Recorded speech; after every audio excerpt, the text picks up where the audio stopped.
हम खबर से आपको आगाह करेंगे। पंजाब में इंतखाबात 30 अप्रैल को होंगे।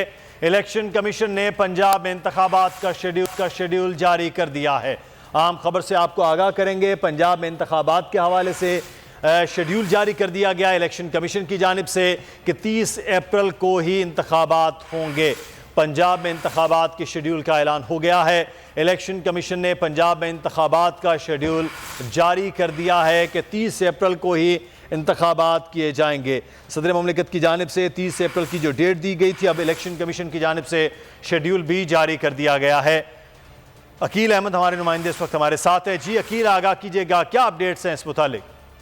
जी देखें, इलेक्शन कमीशन की जानिब से पंजाब में जो इंतखाबात हैं उस हवाले से बाज़ाब्ता तौर पर अब शेड्यूल जारी कर दिया गया है। और इलेक्शन कमीशन की जानिब से शेड्यूल में कहा गया है कि जो पंजाब में इंतखाबात हैं उनके लिए पोलिंग जो है वो पोलिंग 30 अप्रैल को करवाई जाएगी, जबकि जो इंतखाबी अमल है वो 11 मार्च से शुरू किया जाएगा। इस हवाले से रिटर्निंग ऑफिसर 11 मार्च को एक पब्लिक नोटिस जारी करेंगे, जिसके बाद कागजात नामजदगी 12 से 14 अप्रैल तक मार्च तक जमा कराई जा सकेंगे। उम्मीदवारों की इब्तदाई फहरिस्त 15 मार्च तक जमा कराई जाएगी, जबकि इलेक्शन कमीशन उम्मीदवारों के कागजात नामजदगी की स्क्रूटनी 22 मार्च तक करेगा, जिसके बाद जो उम्मीदवार हैं उनके कागजात नामजदगी पर एतराज़ात 3 अप्रैल तक दायर किए जा सकेंगे। जबकि इलेक्शन कमीशन जो है वो ये तमाम मरहला जो 6 अप्रैल तक मुकम्मल करेगा और 6 अप्रैल को जो उम्मीदवार हैं उनको इंतखाबी निशान अलॉट कर दिए जाएंगे और 30 अप्रैल को जो है वो इंतखाबात पंजाब में कराए जाएंगे। तो इस हवाले से अब इलेक्शन कमीशन की जानिब से बाज़ाब्ता तौर पर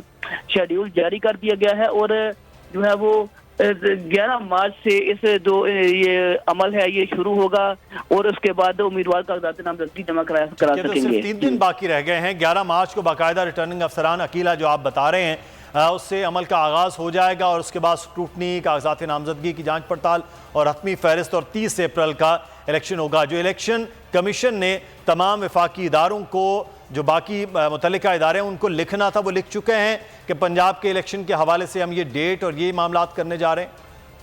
जी देखिए, इलेक्शन कमीशन इस हवाले से जो तमाम तैयारियां हैं उन पर काम पहले ही शुरू कर चुका है। जिस तरह सुप्रीम कोर्ट में भी इलेक्शन कमीशन की जानिब से बताया गया कि उनको तैयारियों के लिए 54 दिन दरकार होंगे, तो इस हवाले से इलेक्शन कमीशन की तैयारियां जारी हैं। और जो है वो यहाँ पर सबसे बड़ा मसला जो इंतखाबी शेड्यूल जिस वजह से लेट हुआ वो आरओ की तैनाती थी। अदलिया की जानिब से जो है वो जुडिशल अफसरान की फरामी से इनकार किया गया, जिसके बायस जो इंतखाबी शेड्यूल था उसको उसमें जो है कुछ ताखीर हुई। लेकिन अब इलेक्शन कमीशन की जानिब से ब्यूरोक्रेसी से आरओ और डीआरओ जो है वो ले लिए गए हैं और इस हवाले से इलेक्शन कमीशन की जानिब से इंतखाबी शेड्यूल जारी होने के साथ ही पंजाब भर में जो आरओ और डीआरओ तैनात किए जाने हैं उनकी फहरिस्तों की भी मंजूरी दे दी गई है। तो अब इस हवाले से जो इंतखाबात के लिए अखराजात होंगे और सिक्योरिटी के जो मामलात होंगे उस पर इलेक्शन कमीशन की जानिब से काम जारी है। और बताया ये जा रहा है कि इलेक्शन कमीशन 1 से 2 रोज के अंदर वजारत खजाना को अब बाज़ाब्ता तौर पर खत लिखेगा और फंड की फराहमी के लिए कहा जाएगा।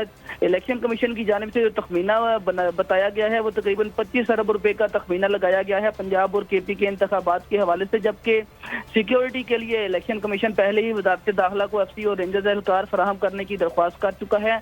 तो अब बाज़ाब्ता तौर पर जो है वो इस हवाले से तहरीरी इलेक्शन कमीशन खतूत लिखेगा, वजारत दाखिला को लिखेगा, वजारत खजाना को लिखेगा और इलेक्शन कमीशन उस जो खतूत है उनमें वाज़ेह तौर पर लिखेगा कि सुप्रीम कोर्ट के हुक्म की रोशनी में तमाम इदारे इलेक्शन कमीशन के साथ ताउन करने के पाबंद है और जो इदारा ताउन नहीं करेगा इलेक्शन कमीशन जो है वो आर्टिकल 220 के तहत सुप्रीम कोर्ट से रिजू करने का हक रखता है। तो अब इलेक्शन कमीशन इस हवाले से जो तैयारियां हैं उनकी जानिब से शुरू कर दी गई हैं और इलेक्शन का जो प्रोग्राम है वो रिटर्निंग ऑफिसर तमाम हलकों के अंदर कल से जारी कर देंगे। कल से बाज़ाब्ता तौर पर जो इंतखाबी जो प्रोग्राम है उसका आगाज कर दिया जाएगा, जिसके बाद अब कागजात नामजदगी का मामला शुरू होगा। जबकि जो इलेक्शन कमीशन की तैयारियां हैं वो भी पहले से जारी हैं।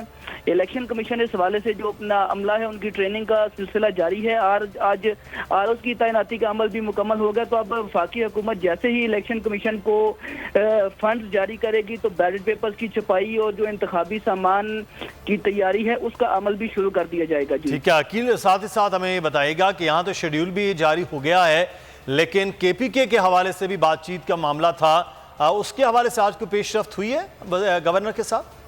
जी देखिए, बिल्कुल यहाँ पर गवर्नर खैबर पख्तूनख्वा का जहाँ तक मामला है तो उस पर बज़ाहिर ऐसा लग रहा है कि गवर्नर खैबर पख्तूनख्वा इस मामले पर जो है उस मामले को तातुल देने की कोशिश कर रहे हैं। गुज़िश्ता रोज इलेक्शन कमीशन ने गवर्नर केपी को अपने पास बुलाया तो गवर्नर की जानिब से इनकार कर दिया गया, जिसके बाद आज इलेक्शन कमीशन की 3 रुकनी जो वक्त था उन्होंने गवर्नर से मुलाकात की गई और इलेक्शन कमीशन की जानिब से उनको पूरा इख्तियार दिया गया था कि आज जो 3 रुकनी कमेटी है वो गवर्नर के साथ इलेक्शन की तारीख फाइनल करके आए। लेकिन गवर्नर की जानिब से पहले इलेक्शन कमीशन हुकाम को जो है वो दीगर मामलात पर ब्रीफिंग देने का कहा गया और गवर्नर की जानिब से कहा गया कि सिक्योरिटी मामलात पर उनको आगाह किया जाए, जिस पर इलेक्शन कमीशन ने वाज़ेह तौर पर यह कहा कि गवर्नर केपी को सिक्योरिटी के मामलात पर इलेक्शन कमीशन कोई ब्रीफिंग नहीं देगा और इलेक्शन कमीशन सिर्फ तारीख की हद तक गवर्नर केपी से मुशावरत करेगा। जिसके बाद अब गवर्नर केपी की जानिब से ये कहा गया है कि वो आइंदा हफ्ते किसी दिन इलेक्शन कमीशन इस्लामाबाद के दफ्तर आएंगे और हतमी मुशावरत करेंगे, जबकि ये मामला जो है वो जो सुप्रीम कोर्ट के हुक्म के मुताबिक जल्द अज जल्द केपी में भी इलेक्शन की तारीख देनी है। लेकिन अब गवर्नर की जानिब से इलेक्शन कमीशन के वक्त को ये कह दिया गया है कि वो अगले हफ्ते किसी दिन इलेक्शन कमीशन इस्लामाबाद के दफ्तर आएंगे और हतमी मुशावरत करेंगे। तो बज़ाहिर ये लग रहा है कि जो खैबर पख्तूनख्वा में इंतखाबात का मामला है वो कुछ तातुल का शिकार है और अगले हफ्ते तक हो सकता है। अब जो है वो गवर्नर केपी ने जिस तरह कहा तो अब मुशावरत के लिए 1 हफ्ता मजीद इस मामले पर लगेगा। जी, तो इसका मतलब है गवर्नर केपी के जो मामला है वो तो अब मामला लटकता हुआ नजर आ रहा है, लेकिन पंजाब के हवाले से बाकायदा तौर पर 30 अप्रैल दे दी गई है। बहुत शुक्रिया अकील अहमद हमें तफसीलात से आगाह करने के लिए।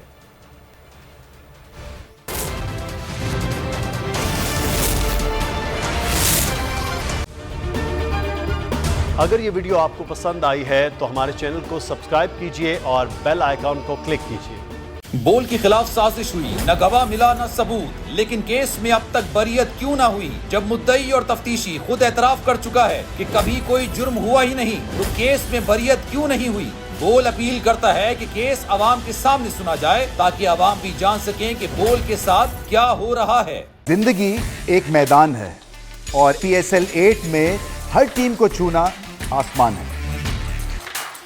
6 टीमों के बीच धुआंधार लड़ाई। ये शोर न लड़ाई का है न डर का, ये शोर है जीत का, ये शोर है जुनून का। खेल का जुनून रोजाना रात 11 बजे सिर्फ बोल न्यूज पर।